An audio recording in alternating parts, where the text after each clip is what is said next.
저는 UI 컨설팅에서 테크놀로지 솔루션 딜리버리 리더를 맡고 있는 최영학 파트너입니다. 이렇게 이 자리에서 저희 이렇게 발표하게 돼서 영광이고요. 저희 그 EY 한영의 산업연구원이라는 조직이 있습니다. EY 파르테논이라는 전략 조직이랑 같이 같은 조직으로 구성이 되어 있는데, 오늘 여기에서 정리한 그 메타버스 산업 전망에 대해서 소개해드릴 기회를 좀 가지게 된 것 같습니다.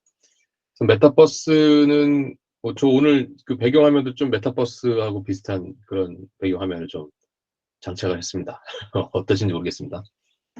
메타버스는 그동안에 이제 게임 산업하고 그다음에 소셜 미디어를 통해서 확산이 되어 왔는데, 최근에는 이제 교육계나 대기업 그룹의 그 마케팅 영역 중심으로 좀 확대되고 있는 모양새입니다. 저희 EY 컨설팅도 요새 메타버스 적용 전략과 실행 방안에 대해서 자문 요청이 굉장히 또 늘어나고 있는 추세고요. 이번 세션에서는 저희 연구원에서 조사된 그 메타버스 산업 전망에 더불어서 제가 좀 정리를 해봤던 이제 NFT에 대한 소개, 그리고 또 메타버스를 통한 사업 기회에 대해서 좀 인사이트를 제공드려보고자 합니다. 그래서 이번에 메타버스에 대한 이제 관심과 실행 계획을 가지고 계신 분들께 좀 도움이 되었으면 하고, 좀 양이 많습니다. 그래서 잔표당 할애하는 시간이 좀 많지 않아서 좀 빠르게 진행을 하는 점 양해 부탁드리겠습니다. 오늘 발표드릴 순서 4가지입니다. 메타버스 시장의 이해와 전망, 두 번째는 메타버스를 제공하는 서비스를 제공하는 플랫폼과 그 안에 담겨있는 콘텐츠에 대한 시장 동향, 그리고 그 안에서의 어떤 그 디지털 자산을 인증하기 위한 NFT에 대한 시장 동향, 그리고 마지막으로 주요 섹터별 주로 유통과 소비재에 대한 메타버스 사업 기회에 대해서 말씀드리겠습니다.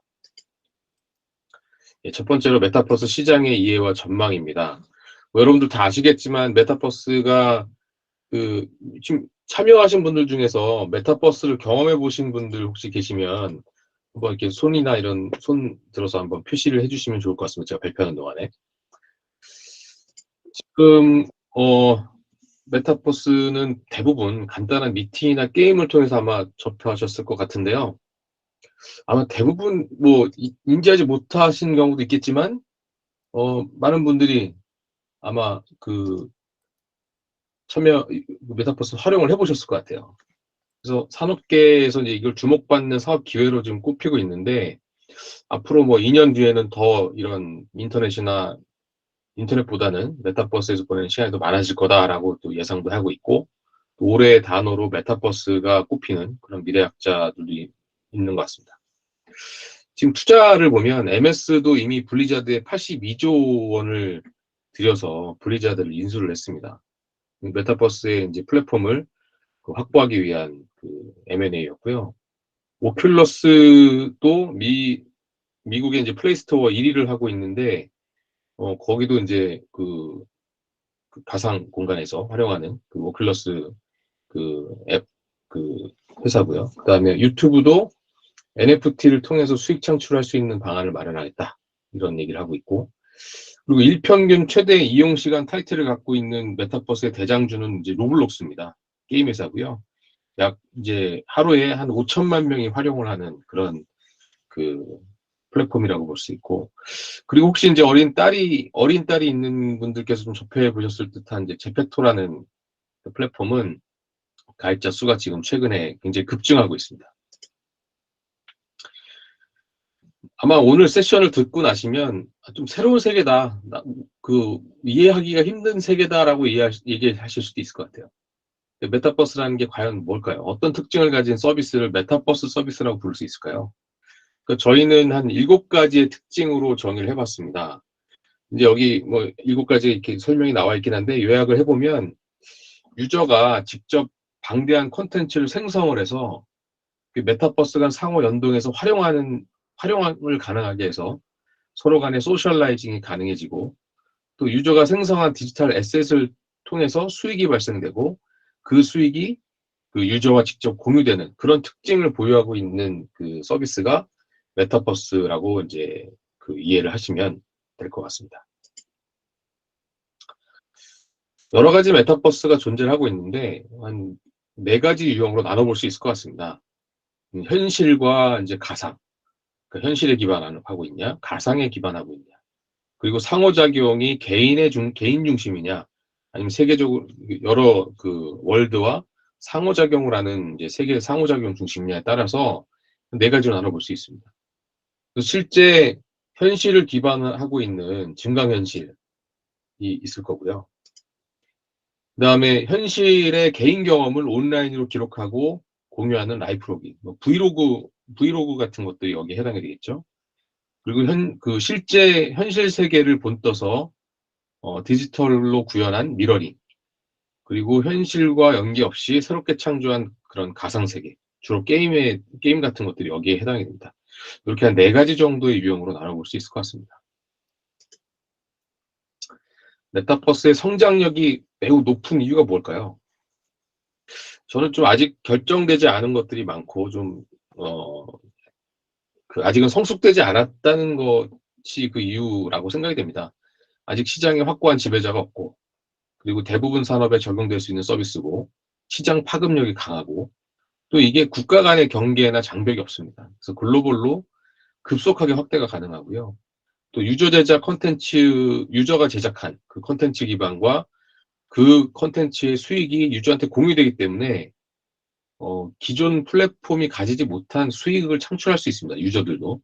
그래서 그런 기존 플랫폼들이 갖고 있던 독점적인 지위를 충분히 위협할 수 있는 그런 영역이 이제 메타버스라고 볼 수 있을 것 같습니다. 메타버스를 이루고 있는 생태계는 총 한 7가지로 구성이 되고요. 저는 오늘 이 중에서 한 3가지 정도에 대해서도 집중적으로 말씀드리겠습니다.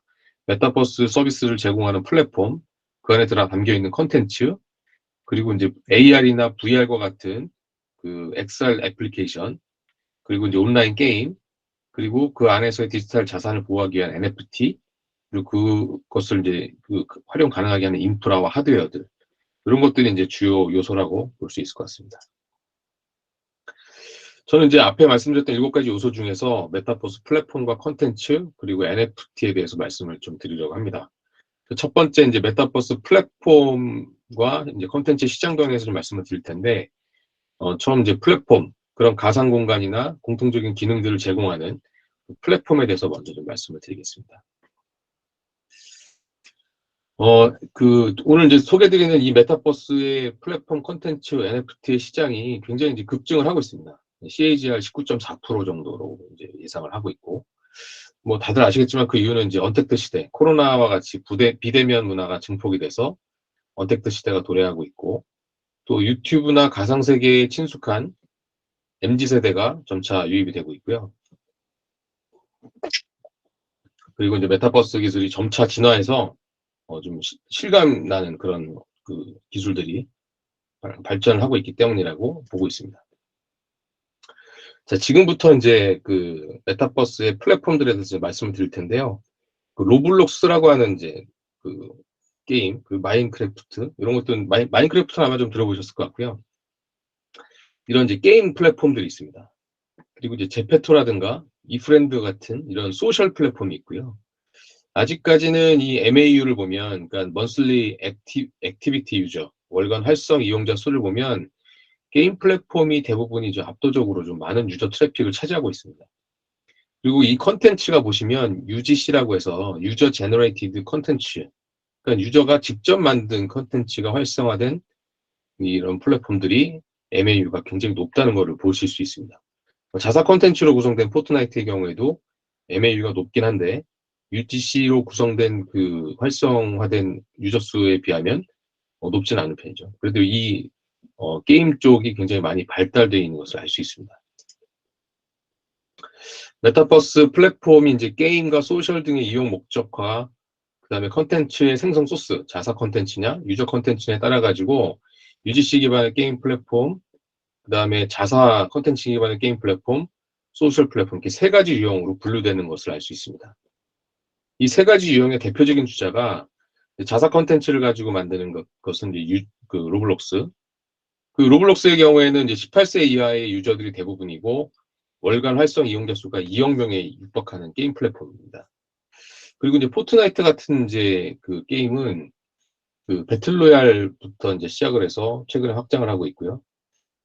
서바이벌 게임입니다. 그래서 언리얼 엔진을 통해서 기술적으로 아주 그 게임을 실감나게 구현을 해서 월간 이용자 수가 8천만 명에 이르고 특징은 18세에서 24세의 젊은 유저층을 보유하고 있다는 것이 특징입니다. 소셜 플랫폼의 대표적인 사례는 이제 제페토고요. 이 제페토는 한국 그 네이버의 자회사인 스노우의 이제 아바타 팀이 이 사업의 모태였습니다. 그럼에도 불구하고 지금 현재 해외 이용자가 90% 이상입니다. 18세 이하의 여자아이들이 주로 대상이 되고요. 이렇게 어떻게 보면 좀 유저들이 굉장히 좀 어디 편중돼 있는 그런 이제 그 특징을 좀 갖고 있다는 것을 알 수 있습니다. 이 대표적인 세 가지의 사례를 비교를 해봤을 때 각자 그 차별화된 전략들을 좀 구사하고 있습니다. 그 MAU를 늘리기 위한 그 전략이 있고요. 게임 플랫폼은 이제 PC에서 시작해서 그 점차 모바일로 접근성을 확대해 나가는 그런 공통된 모습을 보이고 있고요. 소셜 플랫폼은 아예 처음부터 모바일 기반으로 성장을 하고 있습니다. 또 이제 UGC 기반의, 그러니까 유저 제너레이트 컨텐츠 기반의 게임 플랫폼은 그 유저 생성 게임을 굉장히 트렌디하고 다양하게 제공해서 유저 트래픽을 확보를 하고 있고, 또 브랜드를 제휴를 하거나 다양한 장르의 게임을 생성해서 확대하는 전략을 구사하고 있고요. 그리고 이제 자사 콘텐츠 기반 게임 플랫폼은 단일 킬러 게임에 의존을 하고 있는 측면이 있습니다. 그 유저층도 굉장히 그 헤비 유저 중심, 성인 헤비 유저 중심이고, 제페토 플랫폼은 그 유명 브랜드나 아티스트하고 제휴를 하거나 또 다양한 라이프 스타일을 통해서 소셜라이징이 가능하게 하는 그런 전략을 구사하고 있습니다. 수익 모델은 어떻게 될까요?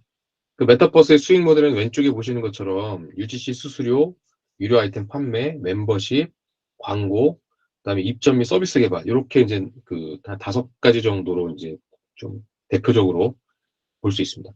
그런데 그 각각의 아까 말씀드렸던 대표 주자인 로블록스, 포트나이트, 제페토가 각각 주요한 수수료가 다릅니다. UGC 기반의 그 로블록스는 UGC 판매액에 수수료를 수취하는 것이 주요 수입원이고요. 포트나이트의 경우에는 그 자체 기획이나 브랜드 제휴를 통해서 만들어진 아이템을 유저한테 판매하는 게 주요 수입원이고, 제페토는 광고나 그 입점을 할 때 들어가는 그 컨텐츠를 제작을 하는 거를 대행을 해주는 그 역할을 이제 그것을 수입원으로 하고 있고요. 광고료. 그 두 가지를 또 제페토는 그 주요 수입원으로 잡고 있습니다. 근데 이제 개발 친화적인 게임 플랫폼이라고 할 수 있는 로블록스는 점차 이렇게 소셜 플랫폼으로 좀 확장해 나가는 그런 행보를 좀 보이고 있어요. 그리고 포트나이트도 처음에는 배틀로얄이라고 하는 킬러 게임으로 시작을 했지만, 이제 여기에서 파트로얄이나 소셜라이징을 이렇게 확대해 나가는 그런 모습을 좀 보이고 있는 경향이 있습니다. 그 제페트도 처음에 소셜 플랫폼으로 시작을 했지만, 그 안에서 이제 다양한 참여형 컨텐츠를 추가를 해서 제휴를 확대하고, 어떻게 보면 서로 간에 이제 메인 시작했던 영역들을 서로 좀 침범하는 그런 그 경향이 있는 것 같습니다.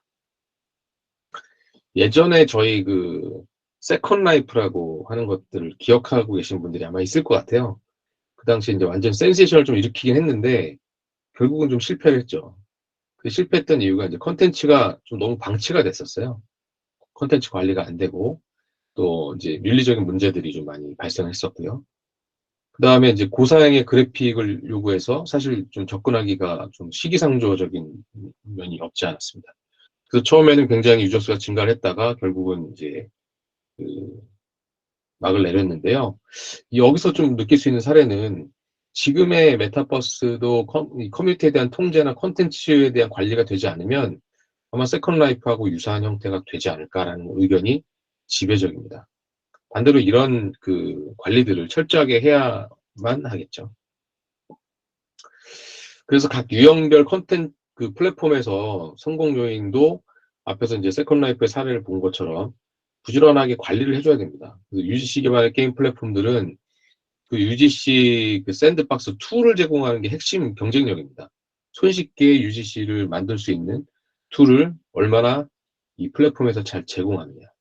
그리고 UGC 크리에이터 생태계를 얼마나 잘 활성화시킬 수 있냐. 이 부분이 그 UGC 기반의 게임 플랫폼의 그 석세스 팩터라고 볼 수 있고요. 그다음에 자사 콘텐츠 기반의 게임 플랫폼은 이렇게 차별화된 킬러 콘텐츠를 지속적으로 업데이트해서 적극적이고 빠른 제휴를 통해서 타겟 유저층이 계속 관심을 갖도록 관리하는 거. 그리고 소셜 플랫폼은 외부 제휴, 브랜드나 또 아티스트나 뭐 셀럽이나 이런 걸 통해서 제휴를 통해서 타겟하고 있는 유저층이 계속적으로 관심을 갖게 만드는 그런 전략들이 각각 좀 차별화된 전략이라고 볼 수 있을 것 같습니다. 자, 이제 플랫폼에 대해서 말씀을 드렸고요. 그 안에 들어가는 컨텐츠에 대해서 좀 말씀을 드리겠습니다. 제가 이제 앞에 설명드렸던 거는 이제 게임과 그다음에 그 소셜에 대한 부분들을 말씀을 드렸는데, 사실 그 안에서 이제 다른 그 컨텐츠가 확장이 많이 되고 있습니다. 특히 이제 교육 부분, 그다음에 이제 그 기업의 마케팅 이런 부분으로 확대가 되고 있는데, 이제 소셜, 그다음에 교육, 공연, 예술, 그다음에 여행, 정치 시사 토론 같은 부분으로 점차 이렇게 확대가 되고 이런 내용들이 발견이 되고 있습니다. 섹터별로 좀 활용하는 사례를 보면 이제 패션이나 엔터테인먼트, 또 심지어 자동차 산업들에서도 활용이 되고 있는데요. 나이키나 랄프로렌 같은 이제 패션 업체들도 그런 그 나이키랜드 이런 것들을 만들어서 그 활용하고 있고, 또 베스킨라빈스 같은 그 식음료 산업들, 그다음에 엔터테인먼트 산업, 그다음에 이제 그 페라리나 이런 모바일 자동차 산업들이 이제 여기에 좀 진입을 하고 있는 상황입니다. 지금까지 메타버스 콘텐츠가 이제 개인과 소규모 팀이 주도하는 수익형 콘텐츠가 좀 대세를 이뤘다라고 볼 수 있을 것 같고요. 근데 최근에 이제 기업이 주도해서 마케팅형 콘텐츠가 성장을 하고 있습니다. 메타버스 플랫폼을 활용해서 브랜드나 제품 홍보 효과를 높이고 있고요. 그다음에 온라인, 오프라인을 결합한 형태의 콘텐츠를 개발해서 자사 온라인 채널에서 좀 부족했던 그 체험 공간을 메타버스에서 보완을 하는 그런 체계로 가고 있고, 또 이제 미래 신규 디지털 자산에 대한 이제 수입원으로 또 생각하고 또 테스트베드 형태로 활용을 하는 그런 의미도 부여하고 있다고 볼 수 있습니다. 과거에 그 오징어 게임이 히트를 친 이후에 로블록스에서는 한 500개 이상의 컨텐츠가 이 관련된 컨텐츠가 출시가 됐습니다. 그러니까 이게 개인이나 소규모 게임사들이 만들어서 올린 거예요. 이렇게 적은 투자를 가지고도 게임을 빠르게 늘려서 제작할 수 있는 그 환경을 이제 제공을 해주기 때문이죠. 대표적으로 여기서 1등을 했던 이제 게임은 미국 대학생 8명으로 구성된 신생 게임사가 개발했고요. 그 올해 3월달 기준이지만 7억 5천 명이 방문을 했고 270억 원의 매출이 예상될 정도로 굉장히 히트했던 그런 게임입니다. 굉장히 소규모로 이제 접근을 해서 빠르게 수익을 얻을 수 있는 그런 이제 컨텐츠가 되겠죠. 그리고 이제 기업 주도의 마케팅형 콘텐츠 사례, 아까 나이키랜드를 말씀드렸는데요. 나이키랜드에서는 이제 그 메타버스 내에서 게임과 광고, 그다음에 아이템 증정을 통해서 마케팅 효과를 거두고 있고요. 좀 특이할 만한 점은 자체 NFT를 발행을 했습니다. 그래서 메타버스에서 수익을 창출하기 위해서 그 RTFKT라는 패션 NFT 기업을 인수해서 굉장히 치밀하게, 그러니까 이노가닉하게 준비를 하고 있다는 것을 알 수 있습니다. 아마 많은 기업들이 메타버스를 직접 개발하고 운영하는 것보다는 기존 메타버스에 입점을 해서 마케팅 효과를 거두려고 하는 게 더 가성비가 높다고 생각할 수도 있을 것 같아요. 근데 메타버스 운영 초기에 무엇을 고려해야 우리가 이제 메타버스에 진입하는 어떤 리스크를 줄이고 효과적인 마케팅 성과를 얻을 수 있을지 한번 고민해 보겠습니다. 이런 고민하는 이유는 메타버스가 아직 좀 임머추어하기 때문입니다. 아직 성숙이 좀 많이 되지 않았기 때문에. 첫 번째는 비용 대비 효과인데요. 메타버스는 아직 그 비용 대비 효과를 측정할 수 있는 데이터를 많이 가지고 있지 않습니다. 광고 노출도나 이용자 수나 수익 연계 같은 데이터가 제공이 돼야 이제 그 효과를 얻을 수 있는데, 그런 데이터를 제공해 줄 수 있는 메타버스가 선정이 돼야 그런 효과를 측정할 수 있겠죠. 특히 이제 제페토처럼 이제 컨텐츠 제작 수수료를 받는 플랫폼에 입점할 때는 제작 수수료에 대한 비용이 막대하기 때문에 그 효과를 반드시 계산해야 되고요. 그리고 각 플랫폼마다 아까 말씀드린 대로 유저층이 너무 다릅니다. 그래서 플랫폼의 고객층에 맞는 브랜드 매칭, 컨텐츠 기획이 필요하고, 예를 들어서 이제 페라리는 젊은 남성을 타겟팅한 브랜드를 하기 위해서 그 18세에서 24세의 젊은 남성들이 포진하고 있는 포트나이트에 입점을 시키고 있고, 또 크리스찬 루브탱은 제페토 입성을 해서 좀 여성을 타겟팅한 패션 명품 브랜드를 입점을 시키고 있는 것을 이제 보시면 아실 수 있을 것 같습니다. 그리고 이제 플랫폼의 기능적인 특성들이 많이 상이합니다. 그래서 브랜드나 제품을 잘 나타낼 수 있는 그런 플랫폼을 선택해야 됩니다. 포트나이트를 개발한 에픽 게임즈는 실사 그 기술 구현하는 그 기술 수준이 높기 때문에 버추얼 시어터나 콘서트를 하기에 최적화되어 있는 플랫폼이고요. 로블록스 같은 게임 그 플랫폼은 실사 구현은 좀 미흡해서, 하지만 이제 요걸 그 툴을 굉장히 잘 만들어서 빠르게 그 플랫폼에 대해 컨텐츠를 업데이트할 수 있습니다. 그래서 변화에 좀 쉽게 대응할 수 있다. 그런 특징이 있고요. 무엇보다는 이제 기업의 그 브랜드 파워가 모객에 절대적인 영향을 미칩니다. 높은 브랜드 파워를 가진 나이키 같은 경우는 나이키랜드에 바로 집겠고 활성화에 성공을 했고요. 근데 만일 입점하려는 브랜드 파워가 좀 세지 않다면 보상을 좀 강화해서 유저 방문을 유도하는 것이 바람직합니다. 그리고 이제 플랫폼에 입점을 할 때 지불되는 금액에 대해서 잘 알고 계셔야 됩니다. 앞에 설명드렸던 것처럼 신규 브랜드별 맵과 공간을 개발하는 비용들, 그 다음에 디지털 아이템을 제작 의뢰해서 개발하는 비용, 그 다음에 이벤트를 진행하는 비용, 그리고 아이템의 거래 수수료 등이 비용의 요인이 되는 것들을 명심하셔야 될 것 같습니다. 네, 세 번째 이제 NFT에 대해서 말씀드릴 텐데, NFT는 non-fungible 토큰, 대체불가 토큰이라는 이제 것이고, 메타버스에서 디지털 환경, 메타버스에서 이제 통용되고 있는 디지털 자산들에 대한 그 자산의 가치를 인증하고 그 가치를 지키기 위한 수단이다라고 먼저 정의를 드리고 진행을 해보겠습니다. 메타버스 같은 디지털 환경에서 통용되는 자산이 최근에 굉장히 각광을 받고 있습니다. 좀 극단적인 예지만 디지털 아티스트의 디지털 아트가 한 850억 원에 낙찰이 됐었고요. 이게 역대 세 번째로 이제 미술사에서 역대 세 번째로 높은 가격이라고 합니다. 그리고 오른쪽에 보시는 이 라바랩스 스튜디오에서 만든 좀 아이콘처럼 생긴 이런 그림이 하나 290억 원에 판매됐다고 합니다. 저희로서는 잘 이해가 좀 안 되죠. 이 어떤 가치가 있고 어떻게 활용하길래 이런 돈을 주고 사는 걸까요? 실물이 없는 이런 디지털 자산의 가치는 어떤 방법으로 보장을 할 수 있을까요? 네. NFT가 고유한 디지털 자산을 증명해낼 수 있는 방법은 바로 블록체인 기술에 근거하고 있기 때문입니다. 디지털 자산의 원본 디지털 파일이 저장되어 있는 위치, 그리고 고유의 식별자, 그리고 소유자에 대한 정보가 저장이 되어 있습니다. 굉장히 심플합니다. 근데 여러분이 이제 NFT와 이제 가상화폐를 좀 헷갈리시는 분들이 있을 것 같아요. 둘 다 이제 블록체인 기술에 기반하고 있기 때문인데 용도가 다릅니다. 좀 쉽게 말씀드리면 부동산 거래에 좀 비유를 해보면요. NFT는 부동산 등기부 등본과 같은 역할을 하고 가상화폐는 부동산 거래에 통용되는 화폐와 같다라고 생각하시면 아주 이해가 쉬울 것 같습니다. 디지털 자산이 NFT로 인증할 만한 가치가 있는 것일까? 여러 가지 좀 케이스를 보시면 그 디지털 자산이 이제 복제가 쉽고 원본 소유자만 또 사용할 수 있는 것도 아니고요. 또 널리 복제되고 사용될수록 그 가치가 올라갑니다.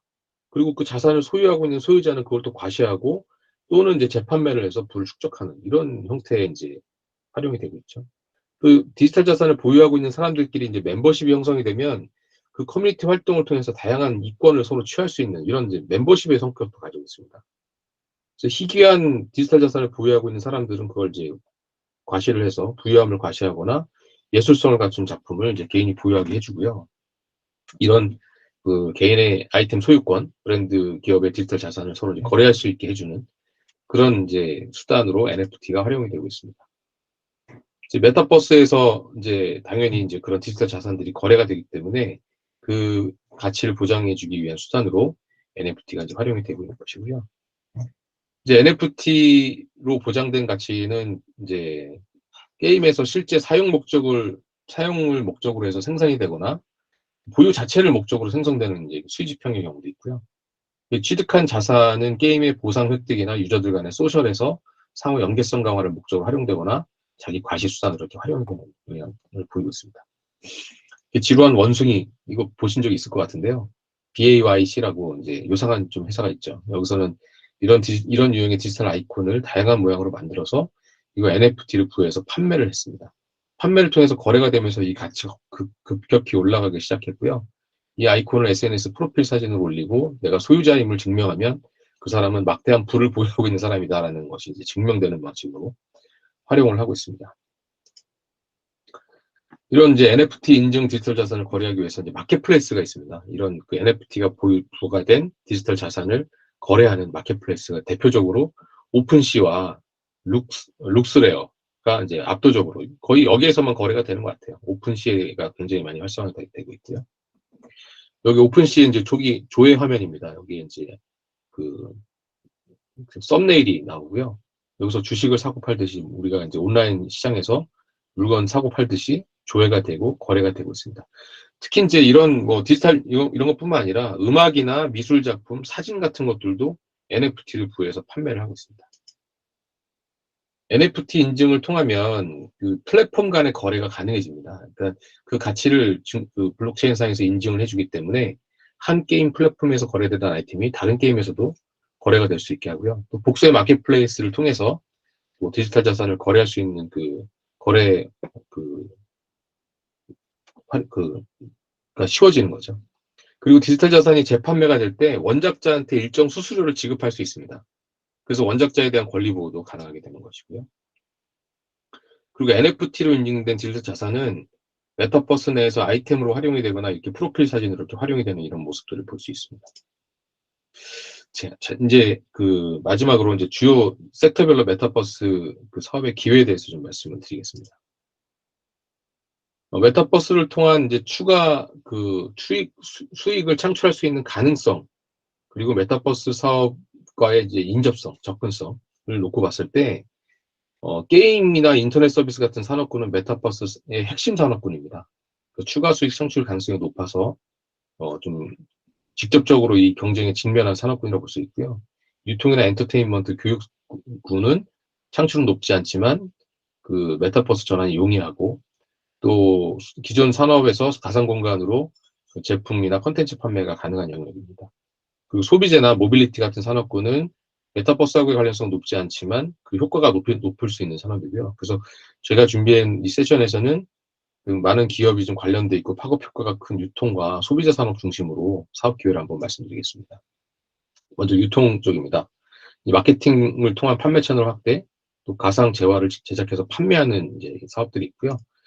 대표적인 예들을 보면 그 미국 최대 인테리어 자재 유통 브랜드와 같이 이제 AR을 활용해서 상품 위치 정보나 안내 서비스를 제공하거나 AR 그 스마트 미러를 통해서 고객 사진 기반으로 의류 가상 시뮬레이션을 제공하고 그 결과를 온라인몰로 연결해서 직접 구매로 연결하는 그런 H&M과 같은 사례가 있을 수 있습니다.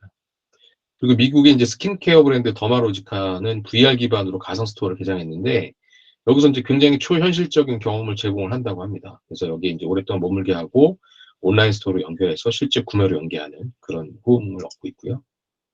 그리고 이제 디센트럴랜드라고 하는 플랫폼에서는 가상 공간에서 패션쇼를 개최를 하고요.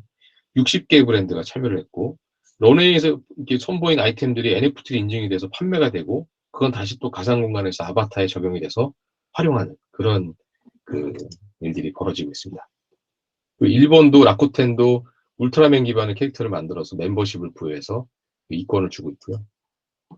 소비재 산업도 이제 마찬가지입니다. 비슷한 유형을 보이고 있는데 그 치포틀이라고 하는 멕시칸 패스트푸드도 할로윈 이벤트를 가상 공간에서 진행하면서 브리또 쿠폰을 발행하거나 참여를 유도하는 이런 방식들을 취하고 있고 로레알도 메이크업에 대한 가상 체험을 할 수 있게 하고 구찌 같은 경우도 운동화나 가상 피팅 서비스를 이제 AR로 해서 직접 신은 모습들을 볼 수 있도록 하는 그런 그 활용을 하고 있고요.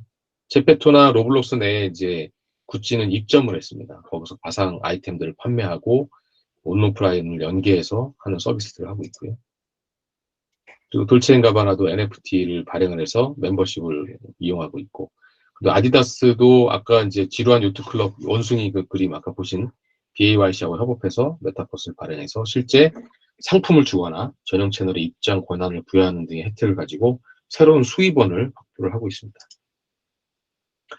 명품 브랜드 짝퉁이 많기 때문에 정품 인증서를 아예 NFT 그 칩을 넣어서 그 스마트폰을 통해서 인증을 하고 또 이게 이제 판매되면 거기에 대한 NFT 수수료를 부과해서 추가적인 수익 창출이나 중고 추적, 거래 추적이 가능하게 만드는 그런 기술들이 계속 적용이 되고 있습니다. 네, 좀 빠르게 달려왔는데요. 그 메타버스가 굉장히 다양한 영역이 존재하고 타겟팅하는 유저들도 달라서 생각지도 못한 비용 요소들이 많이 들어갈 수 있습니다. 그래서 이런 것들을 반드시 이제 기업의 보유하고 역량 그리고 메타버스 영역 간의 시너지를 반드시 고려해서 좀 파일럿을 통해서 이제 접근하는 것들을 고려를 드리고요. 그리고 기존 산업을 통해서 이제 오가닉한 접근하는 것보다는 M&A나 파트너십이나 에코시스템을 구축해서 접근하시는 것들을 좀 권장을 드리고요. 또 세대 간의 인식차가 매우 큽니다. 오늘 잘 이해가 안 되시는 분도 계실 거예요. 왜 저런 걸 돈 주고 사나? 이런 생각 하시는 분들 계실 것 같은데요. 기존 전통 산업과는 완전히 다른 영역입니다. 그래서 NFT가 또 이제 원본 디지털 자산 훼손 같은 경우에 대해서는 아직 완벽한 인증수사가 될 수가 없거든요.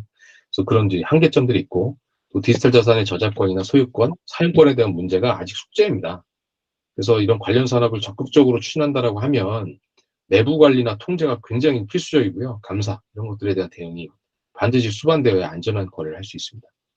오늘 이제 메타버스와 NFT 그리고 이를 활용한 산업계에서의 동향에 대해서 좀 말씀드렸고요. 메타버스 NFT 관련 산업에 대해서 저희 말씀드렸던 EY 인사이트가 많은 도움이 되셨기를 바라고 세션을 마치도록 하겠습니다. 감사합니다. 예, 최영업 파트너 수고했습니다.